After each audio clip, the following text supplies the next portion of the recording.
Vamos para o nosso próximo tema, tema 7. Olha que tema, desafio histórico da mobilidade no meio urbano.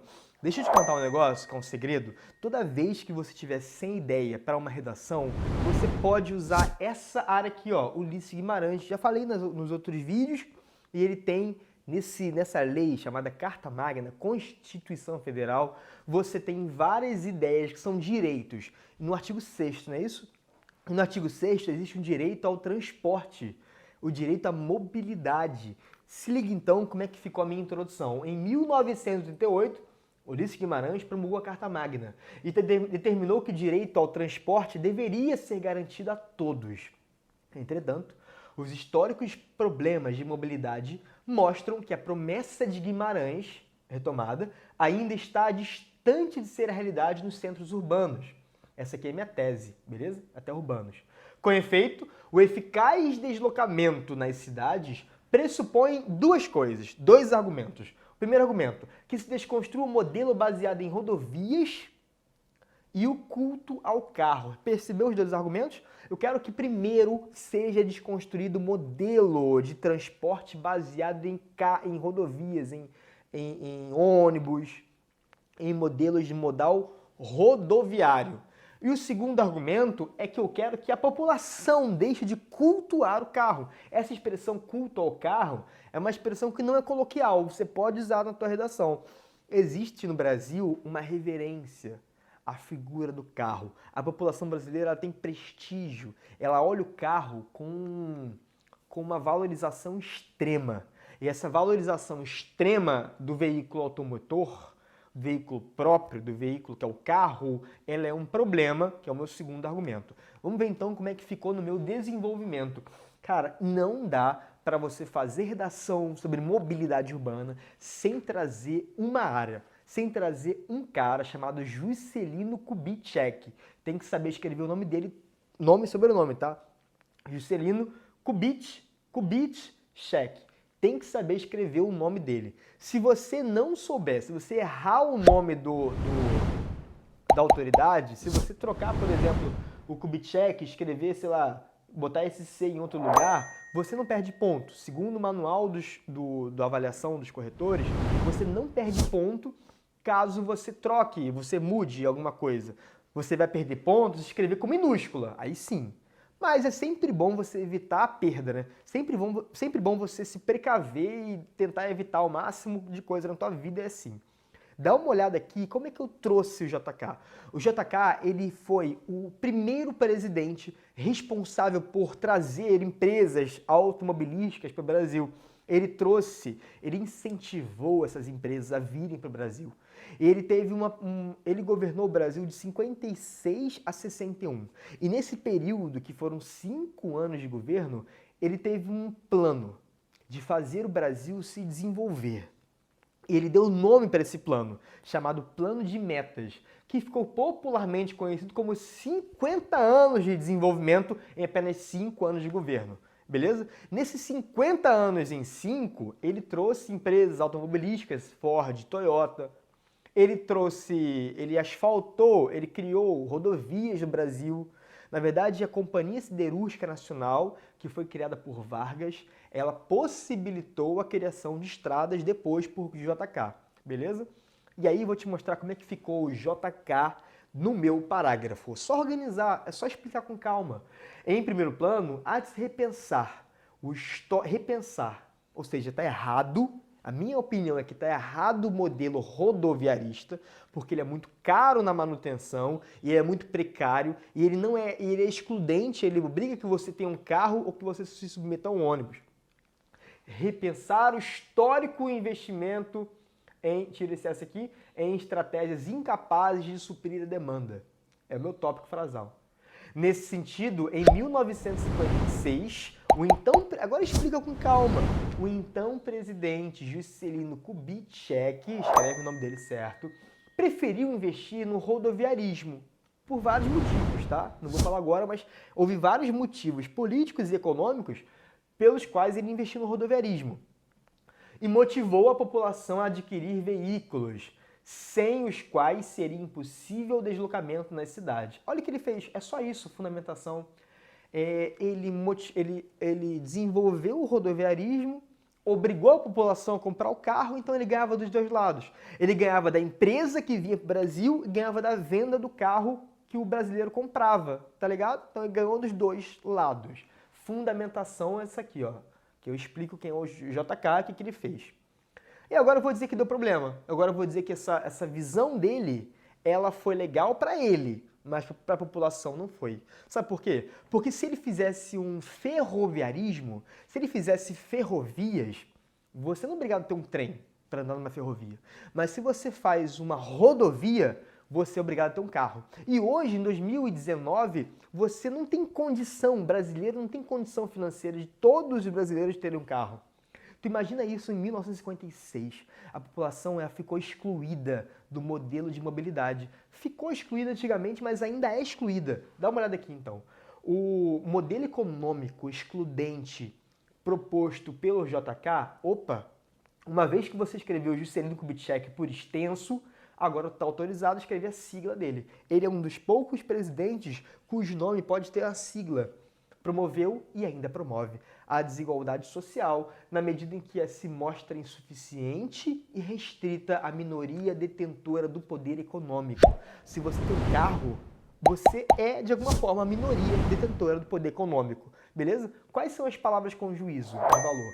Excludente, desigualdade social, insuficiente, restrita. Palavras que expressam crítica. E a retomada do Juscelino Kubitschek, JK. Tem que ter retomada nesse aprofundamento. E tem que ter palavra com juízo. Agora vem refletir comigo aqui, ó. É incoerente que mesmo no Estado democrático, o que é uma coisa democrática? Democrática é que o povo ele tem direitos iguais. O povo ele deve ter livre acesso aos direitos. Se existe um direito a transporte, você, enquanto cidadão, deve poder acessar esse direito. Só que o Brasil não tem. O Brasil tem o direito a transporte, só que ele depende de um carro para acessar esse direito. Então é uma coisa excludente. Não é democrático de verdade. O poder público persiste em não oferecer a mobilidade inclusiva. Pegou isso aqui? É incoerente que mesmo no Estado Democrático do Direito, o poder público, que deveria incluir a população, não inclui e persiste em não oferecer a mobilidade inclusiva. Pegou então? Caiu mobilidade no Enem, você tem que trazer JK, não tem escolha. O próximo parágrafo fala sobre a questão do culto ao carro. E aí eu vou trazer um cara, que eu não sei se falei aqui no curso, não lembro se falei, que é o Theodor Adorno. Ele diz que existe uma manobra midiática, a mídia influencia os nossos comportamentos.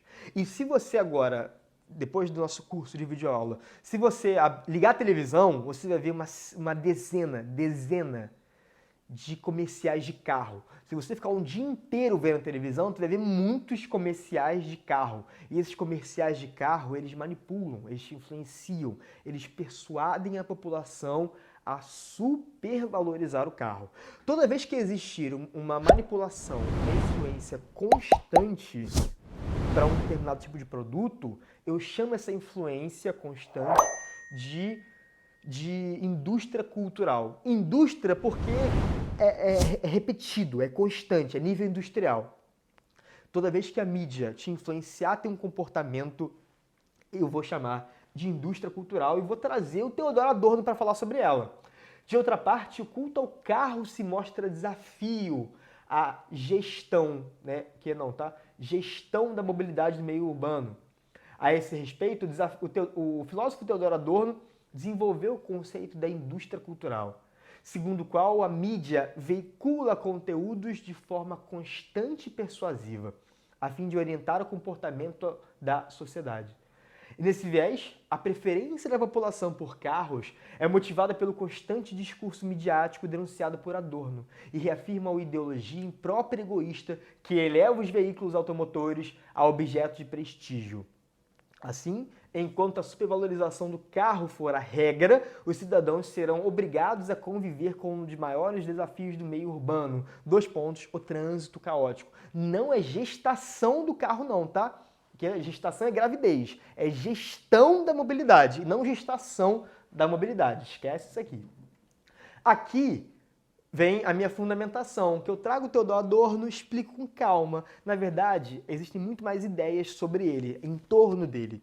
Não foi só ele que criou esse conceito, foi o Theodor Adorno e outro cara chamado Max Horkheimer.